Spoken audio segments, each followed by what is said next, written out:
My grandmother once told me she believes that the average girl begins to plan her wedding at the age of 7. Tells me that she picks the colors and the cake first. That by the age of 10, she knows the time and the location. By 17, she's already chosen a gown and a maid of honor. By 22, she's waiting for somebody who doesn't break out in hives when they hear the word commitment. Someone who doesn't smell like a Band-Aid drenched in lonely. Someone who is more than a temporary solution to the empty side of the bed. Someone that'll hold her hand like it's the only one that they've ever seen. To be honest, I don't know what tuxedo I'll be wearing.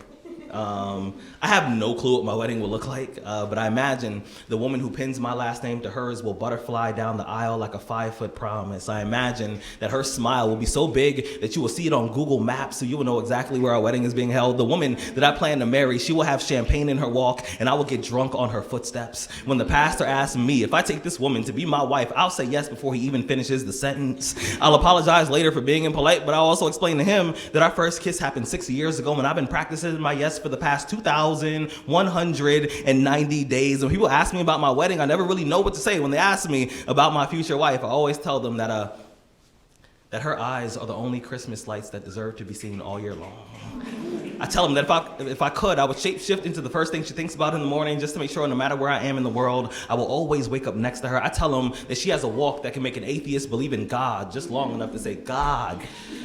Damn, I tell them that if my alarm clock sounded like her voice, my snooze button would collect dust. That if she came in a bottle, I would drink her until my vision is blurry and my friends take away my keys. I tell them that if she was a book, I would memorize her table of contents. I would read her cover to cover, hoping to find typos, just so we can both have something to work on, because aren't we all unfinished? Don't we all need a little editing? Aren't we all waiting to be read by someone praying they will tell us that we make sense? She don't always make sense. But her imperfections are the things I love about her the most. I don't know when I'll be married. I don't know where I'll be married. But I do know this.